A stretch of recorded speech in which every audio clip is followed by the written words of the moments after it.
Hi friends, ಎಲ್ಲರಿಗೂ ನಮಸ್ಕಾರ.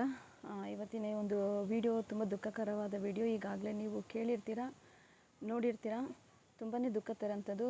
ಈ ಒಂದು ಪುಟ್ಟ ಮಗು ತೆಲಂಗಾಣದ ಮಗು. ಈ ಮಗು ಇವಾಗಿಲ್ಲ. ಈ ಮಗು ಮರಣ ಹೊಂದಿದೆ. ಕಾರಣ 2 ದಾಂಡಿಗರಿಂದ ಅದು ಅತ್ಯಾಚಾರಕ್ಕೊಳಗಾಗಿ ಹಿಂಸೆ. ಅದು ಯಾವ ರೀತಿ ಅಂದರೆ ನಮಗೆ ನೆನೆಸ್ಕೊಳ್ಳೋದಕ್ಕೂ ಆಗೋದಿಲ್ಲ. ತುಂಬಾ ನೋವಾಗುತ್ತೆ.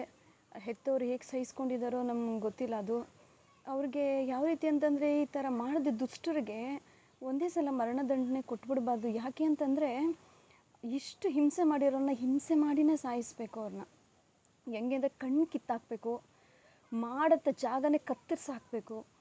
ಯಾಕಂದರೆ ಅವ್ರುಗಳಿಗೆ ಹೆಣ್ಣಿನ ಬೆಲೆ ಏನನ್ನೋದು ಗೊತ್ತಾಗಬೇಕು. ಇನ್ನು ಮುಂದಕ್ಕೆ ಯಾರಿಗೆ ಈ ರೀತಿ ಮಾಡಬೇಕು ಅಂದ್ರೂ, ಅಯ್ಯೋ ಈ ರೀತಿ ಮಾಡ್ತಾರಪ್ಪ, ಶಿಕ್ಷೆ ಕೊಡ್ತಾರಪ್ಪ ಅನ್ನೋದು ಅವ್ರ ಬುದ್ಧಿನಲ್ಲಿ ಬರಬೇಕು. ಅವ್ರಿಗೆ ಅಷ್ಟು ಅವ್ರಿಗೆ ಹೆದರಿಕೆ ಆಗಬೇಕು. ಹೆಣ್ಣನ್ನು ನೋಡಿದ್ರೆ ತಲೆ ಎತ್ತು ಕೂಡ ನೋಡಬಾರ್ದು ಯಾವ ದುಷ್ಟನೂ ಸಹ.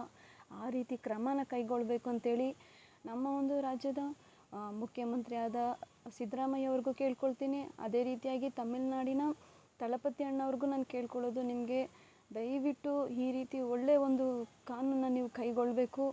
ಆದಷ್ಟು ಬೇಗ ಈ ರೀತಿ ದುಷ್ಟರನ್ನ ಸಂಹಾರ ಮಾಡಬೇಕು. ಸಡನ್ನಾಗಿ ಮರಣದಂಡನೆ ಕೊಟ್ಬಿಡಬೇಡಿ. ಹಿಂಸೆ ಮಾಡಿ ಸಾಯಿಸೋಂಥ ಒಂದು ಮರಣದಂಡನೆ ಪಬ್ಲಿಕ್ನಲ್ಲಿ ಮಾಡಿ, ಆಗ ಹೆದರ್ತಾರೆ.